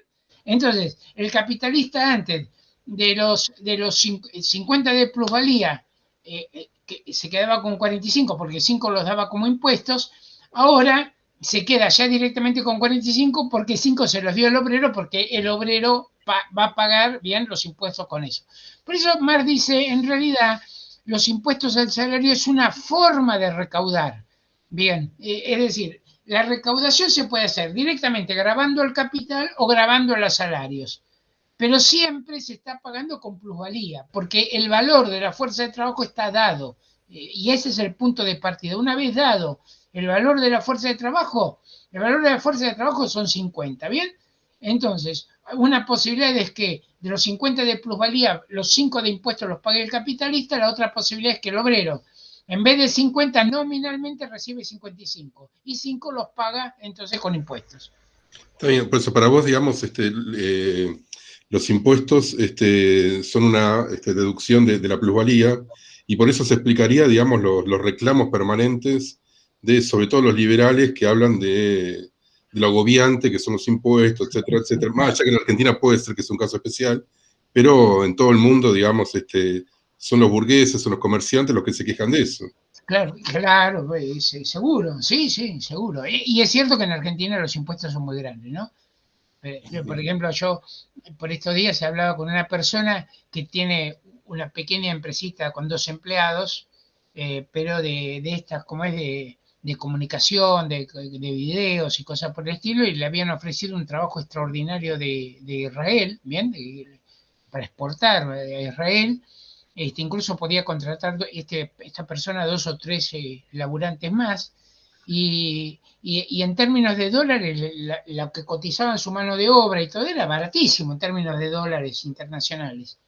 Y no le cerraba por los impuestos. Decían, no había, porque aparte los de Israel querían todo muy legal. Y no había manera de cerrar con los impuestos, no pudieron. Y era un trabajo de miles y miles de dólares para exportar. Y no estoy hablando de un grupo económico grande, eran 2 o 3 personas jóvenes que estaban haciendo videos o no sé, ese tipo de cosas, y no lo pudieron hacer. Entonces, efectivamente, sí, ese es un tema aquí en Argentina, pero es más particular Argentina. Ahora, vuelvo a esto. La idea de Ricardo, y que Marx nunca critica, y que Marx en algunos textos de hecho avala, es esta, ¿no? Los salarios, perdón, los impuestos se pagan con plusvalía, ¿bien? Aunque se puedan recaudar a través de los salarios. Por eso, en realidad estas cosas no... Por ahí, suponete, si se elimina el IVA durante 2 o 3 semanas o 2 o 3 meses, un poco mejora el salario, etcétera, y después se vuelve a la situación más o menos normal de que el salario responde al valor de la fuerza de trabajo que está determinado en cada momento. Es interesante igual estas cuestiones, discutir estas cuestiones, porque esto entra en lo que Omar llamaba curanderos sociales, ¿no? Están pensando siempre de qué manera arreglo los problemas que tienen las masas trabajadoras, los problemas fundamentales que tienen las masas trabajadoras bajo el capitalismo, ¿bien? Sin cuestionar el capitalismo. En general, como ir y medir las góndolas, ¿no? Bueno, sí, eso ya son tonterías. Yo en realidad cuando hice una nota que la publiqué en el blog sobre sobre inflación y esto de control de precios, estuve a punto de poner las fotos que habían aparecido midiendo las góndolas, y le iba a poner un subtítulo diciendo algo así como en revolucionaria lucha contra la inflación o cosas por el estilo, ¿no? Después no lo hice porque, bueno, me pareció demasiado chicana, pero Claro, sí. pero son métodos para esquivar el problema de fondo, ¿no? Claro, sí. Sí, aparte, a ver, si vos explicás la inflación porque los empresarios son malos y suben los precios, entonces, mira, hacer lo siguiente, está todo bien, muchachos. Agarrar el capital y quemarlo en una ceremonia pública, no sirve para nada ese texto de Marx, y decir esas estupideces. Son tonterías que no se pueden creer, ¿bien? Y que eso lo diga gente que se dice marxista. No se puede creer que digan esas estupideces. Azul, ¿seguís vos? Sí, ya estaríamos para pasar al próximo bloque. Es un bloque en el que nos interesa pensar un poco en términos marxistas el contexto de la lucha feminista.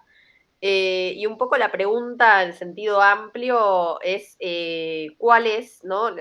Tu opinión acerca de las luchas feministas actuales en un contexto donde, bueno, evidentemente en los últimos años el movimiento feminista ha sido, por lo menos cuantitativamente, el que más ha crecido, tanto a nivel regional como a nivel internacional, y en este último caso, en este primer caso, perdón, en Argentina, dando el resultado de la conquista, histórica de la lucha por el aborto legal, y luego otras 2 conquistas tal vez un poco más parciales e incluso que enmascaran otros problemas de fondo como el cupo laboral trans y otras leyes que se han implementado recientemente. Sí, yo en general estoy de acuerdo, apoyo. Esto viene igual en una tendencia de largo plazo, me parece, porque bajo el gobierno de Alfonsín se consiguió la ley de divorcio. Digamos, el divorcio fue una cosa también importante. En su momento yo creo que tuvo de parte de la iglesia mucha oposición, ¿no? Después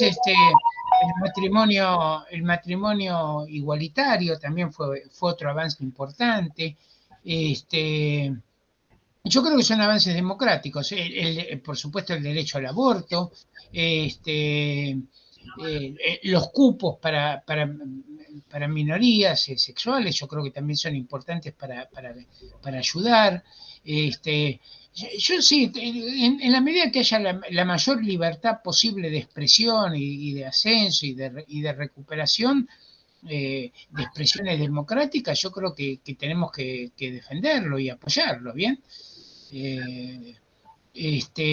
Pero, Rolo, digamos, pero para vos, ¿cuál es el vínculo que existe entre patriarcado y capitalismo, entre opresión de las mujeres y capitalismo? O dicho de otra manera, ¿las demandas del movimiento femenino se pueden incluir en el programa mínimo o son necesariamente del programa máximo? Bueno, estas medidas que hemos señalado recién son medidas de un programa elemental, mínimo, ¿bien?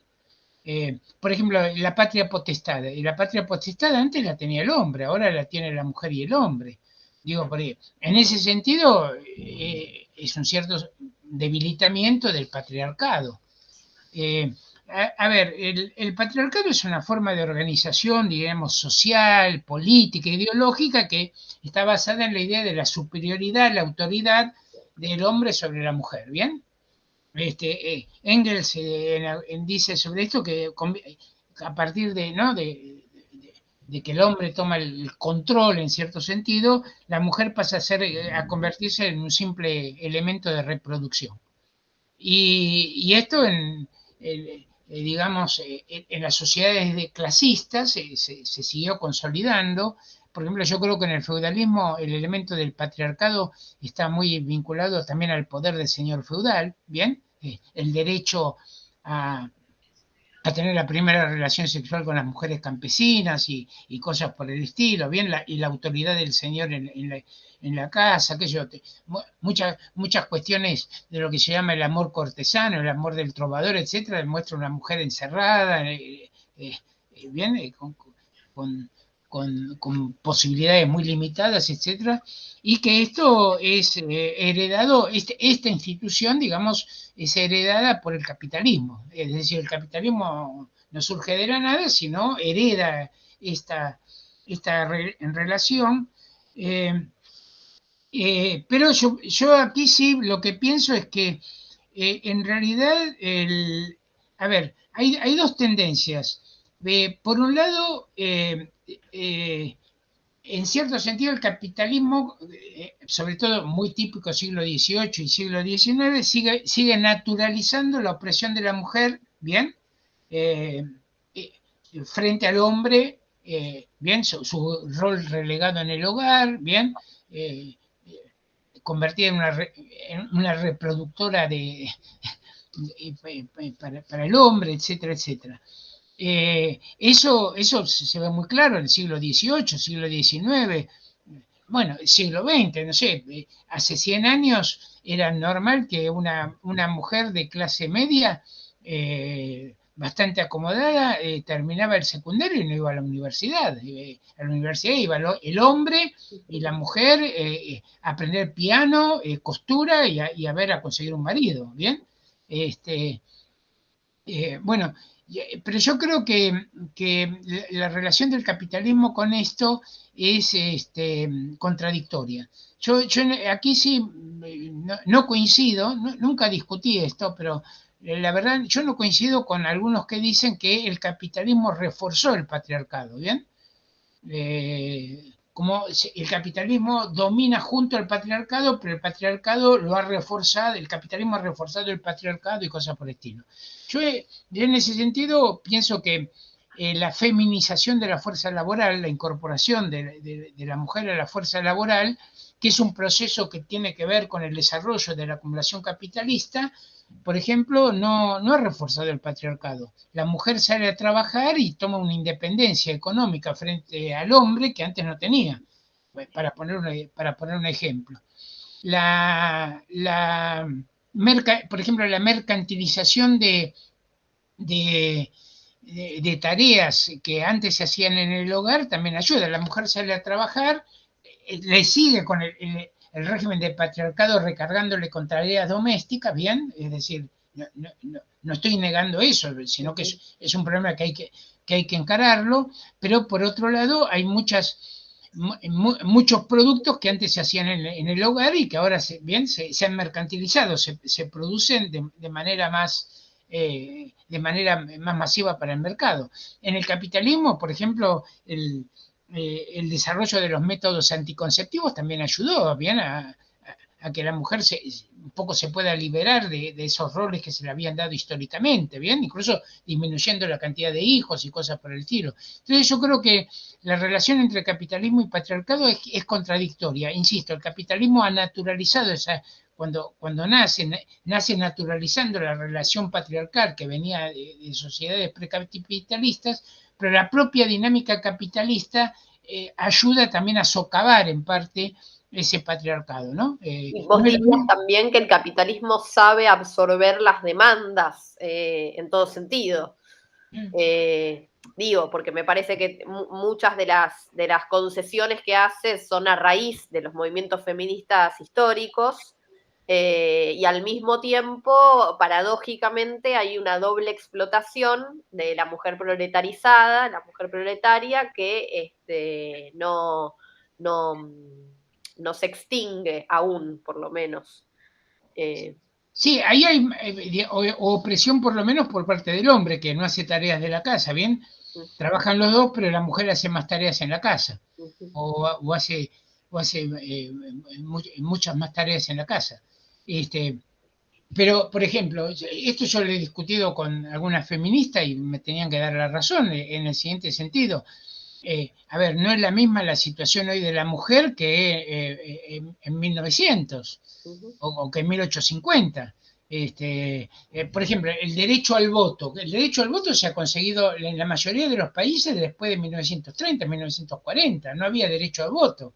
Ahora, eso lo que posibilita es que hay reivindicaciones que son democráticas, que las asume el feminismo burgués o el feminismo proletario, y que en ese sentido podemos estar todos de acuerdo. Y por otro lado, el feminismo proletario debe asumir la reivindicación de acabar con el capital, ¿bien? Que es una reivindicación que se junta a la de la clase obrera. Creo que lo interesante de la pregunta que teníamos al inicio respecto de la lucha por las demandas mínimas, es decir, si las demandas del movimiento feminista pueden ser incluidas en el programa mínimo máximo, creo que como marxistas, a ver, no sé si estarás de acuerdo con esto, podríamos decir que el riesgo es que esas demandas y esas luchas, esas conquistas, no estén enmarcadas en un programa que busque terminar con el capitalismo, porque ahí es donde el movimiento se institucionaliza y en su forma más grotesca se termina, digamos, celebrando las CEO mujeres, desde o Thatcher o Merkel o toda clase de figuras, ¿no? Sí, yo coincido con eso. Junto con eso no niego que haber conseguido el voto, bien, y en el voto, en la lucha por el voto femenino había muchas burguesas, bien, uno incluso puede decir que en gran medida fue un movimiento burgués, pero que fue un progreso, bien, que fue un avance y fue un progreso. Sí, insisto en esto, yo pienso que a largo plazo, de todas maneras, por ejemplo, insisto en esto de, por ejemplo, la producción en forma capitalista de productos que antes eran hogareños y que ataban a la mujer al hogar, son factores que ayudan objetivamente a que la mujer se desprenda de eso, ¿bien? Mi compañera, por ejemplo, que trabajó en el subterráneo mucho tiempo, ella me decía que muchas mujeres que entraban a trabajar al subterráneo se liberaban del marido, ¿bien? Es una relación laboral nueva, les cambiaba en parte esa parte de la vida, que es en cierto sentido también lo que dice Marx sobre, cambiando, digamos, es otro caso, pero es el campesino que está atado a condiciones seculares de vida, va a trabajar a la ciudad, a la fábrica, y se desgarra con relación a esas condiciones de vida seculares, etc. Digo esto porque piensen ustedes, y vuelvo, insisto en esta cuestión, que en 1920, en 1930 era inadmisible que una mujer fuera a la universidad, por ejemplo. Casi era una rareza, esta es una loca, ¿qué le pasa? Hoy hay facultades, yo tengo aulas que hay más chicas, más mujeres que hombres. Bien, bueno, ahora uno no. Ahí hay dos procesos, en mi opinión hay dos procesos. Una son luchas, efectivamente, pero otra es la propia dinámica del capitalismo que esto tiende a establecer relaciones de explotación por igual a todos. Sí, es un tema también para pensarlo, porque también es cierto que yo creo que durante mucho tiempo estuvo la idea que la revolución traía automáticamente la liberación de la mujer, y creo que es más complejo que eso. Creo que hay una lucha específica, digamos, de las mujeres por su liberación, ¿no? Por terminar con la opresión. Yo estoy muy de acuerdo con vos, Alejandro. Por ejemplo, después de la Revolución Rusa, las mujeres en muchos lados se rebelaban, etcétera, pero cambiar siglos de opresión patriarcal en el hogar es muy complicado. Por ejemplo, hubo todo un conflicto con el tema del alcoholismo de los hombres. Muchas mujeres, cuando sabían que el marido iba a cobrar, la Rusia postrevolucionaria, ¿bien? Iban a buscarlo al marido para sacarle el dinero, porque el marido se iba a gastar la guita el salario en bebida o cosas por el estilo. El alcoholismo era un problema muy serio, y siguió siendo durante muchos años, etcétera. Entonces, estas formas de opresión patriarcal no se eliminan de la noche a la mañana. Ahora, de nuevo, yo creo que hay que generar condiciones materiales para eso. Por ejemplo, algo que se intentó en la Unión Soviética, que se organizaron comunas en algunos lugares y cosas por el estilo. Hubo experimentos de estos que Stalin después los barrió, pero por ejemplo se hacían guarderías sociales, donde en un edificio, bien, en 2 o 3 edificios, se organizaba para hacerlo en forma comunitaria, comida en forma comunitaria, lavanderías en forma comunitaria, o cosas por el estilo. Bueno, por eso hay que ver si es posible superar el patriarcado sin terminar con la familia nuclear, ¿no? Y eso lleva todo un debate que por un lado, digamos, el capitalismo, digamos, pone en crisis, digamos, la familia, pero por otro lado tampoco logra superarla. Bueno, yo creo que en una construcción socialista esas cosas habrá que estudiarlas, habrá que ver cómo la propia vida nos muestra que eso se pueda superar. Pero sí, estoy de acuerdo con que eso no cambia de la noche a la mañana, ¿bien? ¿Pasamos, Ale, sí. al siguiente bloque? Sí, pasemos. Bueno, el cuarto y último bloque tiene que ver con las elecciones, con la tarea de los socialistas en las elecciones. Y la primera pregunta, digamos, bien concreta es, ¿cuál es el criterio? Digamos, de vuelta, estos son debates históricos, ¿está bien? En la izquierda se ha discutido mucho, en el marxismo se ha discutido mucho si los socialistas deben o no deben presentarse elecciones, y si se presentan, ¿para qué se presentan, no? Entonces, en definitiva, digamos, ¿cuál es el criterio que debe guiar a los socialistas cuando se presentan en las elecciones? Yo el criterio que tengo es que en principio hay que presentarse si se pueden desarrollar ideas, si se pueden presentar 2, 3, 4 ideas simples a la gente y explicarlas referidas a cuál es el programa socialista, cuál es la crítica al capitalismo, por qué hay problemas que el capitalismo recrea permanentemente y no se pueden solucionar y cosas por el estilo. En ese sentido, y explicar siempre que en tanto la clase obrera no tenga el poder, no se pueden solucionar los problemas de la clase trabajadora. Y que esto se pueden conseguir mejoras, ¿bien? Digo esto porque muchas veces se dice, bueno, hay que presentarse a elecciones para ayudar a las luchas obreras. Y bueno, pero lo que puede hacer algunos diputados obreros en un conflicto por salarios en una fábrica es algo, digamos, un poco de propaganda, pero mucho menos. Yo no vi nunca que la intervención de un diputado socialista que cambie una huelga o cambie una cosa por el estilo, o cambie la relación entre la base y la burocracia sindical, y si estamos al interior del sindicato, cosas por el estilo.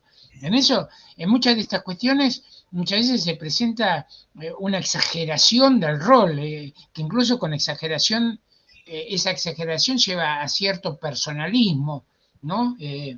Hay que confiar en fulano, en tal, se pone ahí aparte una cara linda, alguien simpático, alguien que es agradable y cosas por el estilo, y bueno, si estás desilusionado con el peronismo, estás desilusionado con los radicales, mirá, aquí viene la nueva ilusión. Es lo opuesto a lo que decía Marx, ¿no? Que había que luchar sin ilusiones. Bueno, aquí es todo en base a desilusiones e ilusiones y cosas por el estilo, que en general tampoco funcionan mucho porque la gente, el propio sistema regenera permanentemente ilusiones en tal o nuevo candidato o nueva solución. Yo por eso, incluso desde hace años, pienso que sería conveniente sería posible presentarse para legislativas, ¿no? Para puestos legislativos donde hay una tribuna, y no para puestos ejecutivos, porque en puestos ejecutivos uno tendría que comprometerse a tomar medidas ejecutivas administrativas sin posibilidad de cambiar nada, ¿bien? Bueno, esta es mi opinión sobre esto. Aquí lo más importante es tener un discurso crítico, subversivo, que no nos meta en el sistema. Por ejemplo, esta idea de, bueno, hay dos grandes fuerzas políticas, ¿no? El peronismo y juntos, no sé. Antes de Juntos por el Cambio era Juntos, bueno, Juntos. Pero yo quiero ser la tercera fuerza. Pero la tercera fuerza es dentro del sistema, entonces, porque uno puede decir, yo soy la segunda fuerza contra el sistema, es decir, están los que apoyan al sistema capitalista y los que estamos en contra del sistema capitalista. Entonces hay dos fuerzas, no 3 o 4, y yo estoy peleando por una bancada de 3 o 4. No, yo soy la segunda, así esté yo solo y sin ninguna bancada, porque soy la segunda fuerza, porque estoy opuesta a todas las fuerzas capitalistas. Desde el punto de vista ideológico, político, la polarización es esa: socialismo por un lado, capitalismo por el otro. No hay un matiz distinto. Mira, yo soy la tercera, integrado al sistema, pero socialista, eso sí. Entonces, en todo eso hay una lógica de vamos progresando porque mi bancada va creciendo y va creciendo, etc. En este respecto, históricamente la burguesía ha absorbido a la izquierda por esta vía, ¿bien? Es una manera, por ejemplo, yo encuentro, ya 2 o 3 veces encontré comentaristas, analistas burgueses, que dicen que un problema que hay en la Argentina es que debería haber una izquierda socialdemócrata más claramente definida, ¿bien? Porque actuaría como una valla de contención.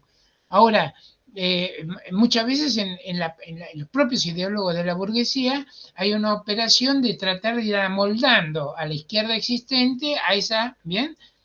A esa lógica de contención, de palmaditas en la espalda, de esto se puede hablar. Bueno, en el fondo somos todos bastante de izquierda, vos un poco más apresurado, yo un poco menos, pero arreglémoslo y cosas por el estilo, y van absorbiendo, digamos, al sistema. Y se termina entrando en una lógica donde progresivamente la crítica más de raíz, la crítica que va a las relaciones sociales de producción, eso termina desapareciendo. Por eso esas críticas de tipo moral, que yo decía hace un rato, la culpa es de la inmoralidad de los capitalistas que aumentan los precios, la culpa es de la codicia de los capitalistas que despiden obreros o cosas por el estilo. No que aquí hay algo sistémico. Creo que nuestra segunda pregunta del bloque ya la respondiste, porque era muy concreta. Y pasaríamos a la tercera y última de este bloque, que es también más concreta, que es ¿qué opinión tenés del FIT o el FITU? El FITE es un... bueno, una primera diferencia grande que tengo es que ellos son nacionalistas. Yo no soy nacionalista. Incluso cómo presentan todos los argumentos es del tipo de armemos una especie de socialismo nacional. ¿Bien? Yo, cortamos con el exterior, apoyamos, por supuesto, las luchas del mundo, etcétera, pero lo nuestro es un socialismo nacional.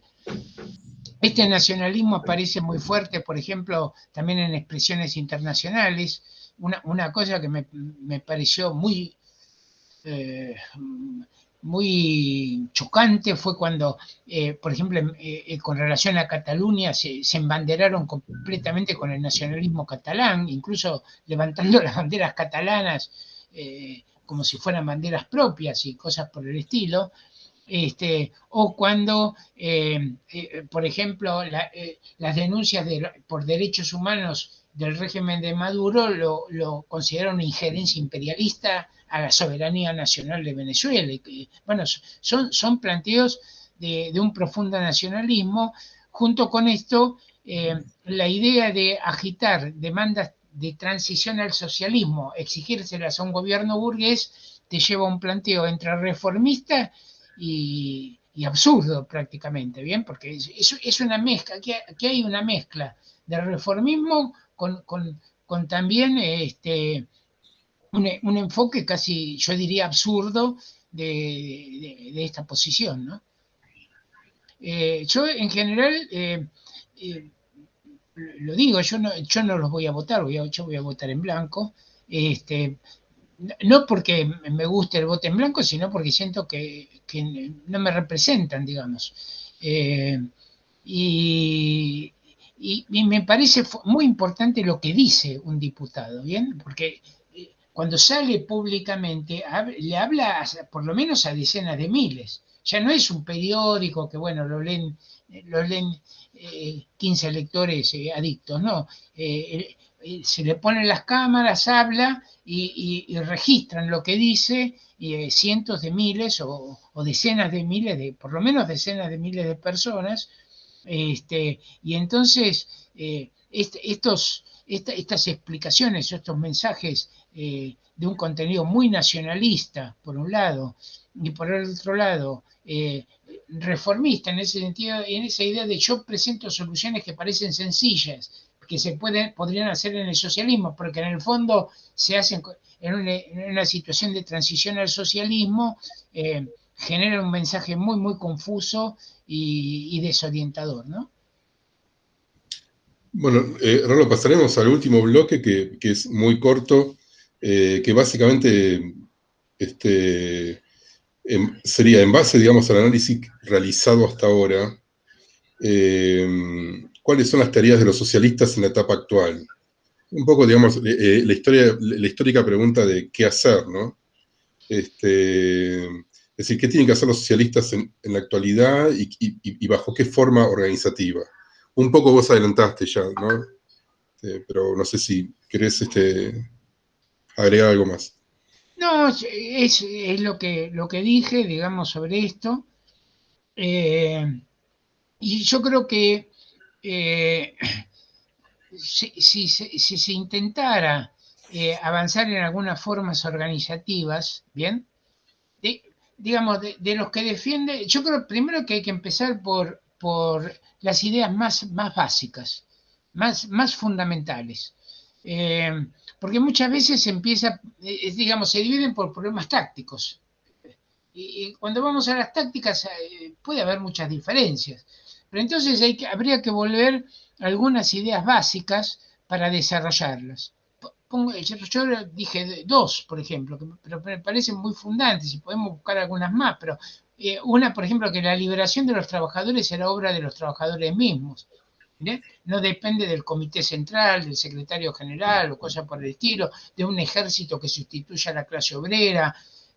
bien, de los tanques soviéticos invadiendo Checoslovaquia, porque yo te voy a enseñar lo que es el socialismo y cosas por el estilo. Bueno, esto me parece como un eje muy, muy fundamental. El otro eje es ligado a esto, es el rechazo al nacionalismo. Insisto en esta idea de bien, de la liberación de la clase obrera no es un problema nacional, bien. Nosotros, por supuesto, luchamos contra toda opresión nacional, pero no somos nacionalistas. E incluso la idea de que es imprescindible una internacional de los trabajadores, que es una idea muy importante, tiene que ver con esto, ¿bien? Que no es posible el triunfo en forma aislada en cada país, ¿bien? Con revoluciones que estén separadas en el tiempo, como en 50, 100 años o cosas por el estilo, eso no existe. Bueno, reivindicar, yo creo, entonces la centralidad de la explotación, de la crítica a la explotación del trabajo, ¿bien? Esa centralidad, la explotación del trabajo por el capital, es decir, algunas ideas que sean básicas, fundamentales. La crítica al estatismo también, ¿no? Bueno, claro, el estatismo, sí. Estas como si fueran ideas fundantes, básicas, y después ser muy tolerante en la táctica. Yo creo que tendría que haber una idea de mucho espíritu tolerante y unitario en los problemas tácticos y trabajar mucho en el ideológico político.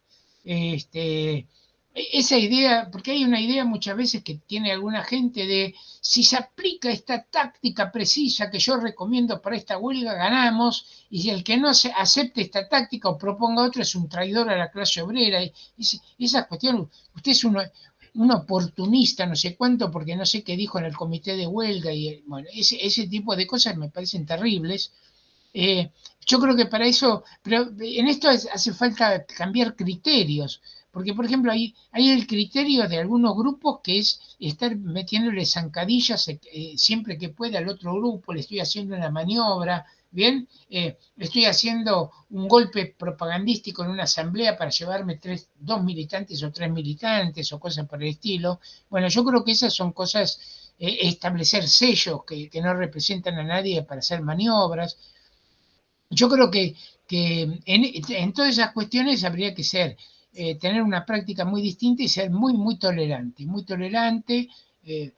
de no sabemos, de avancemos juntos, de vayamos viendo de a poco y darle mucho, mucho énfasis a la investigación y al trabajo teórico. Es decir, trabajar mucho en eso o en la formación de grupos que desarrollen el marxismo, bien, explicándolo, propagandizándolo y cosas por el estilo. Que es como en gran medida el socialismo creció históricamente, bien, de ser un núcleo muy pequeño, empezó a propagar sus ideas. Y por supuesto, sí, termina, disculpa. No, que por supuesto en todo este trabajo y volver muy, muy a fondo sobre las experiencias de construcción del socialismo que hubo, del socialismo nacionales, ¿no?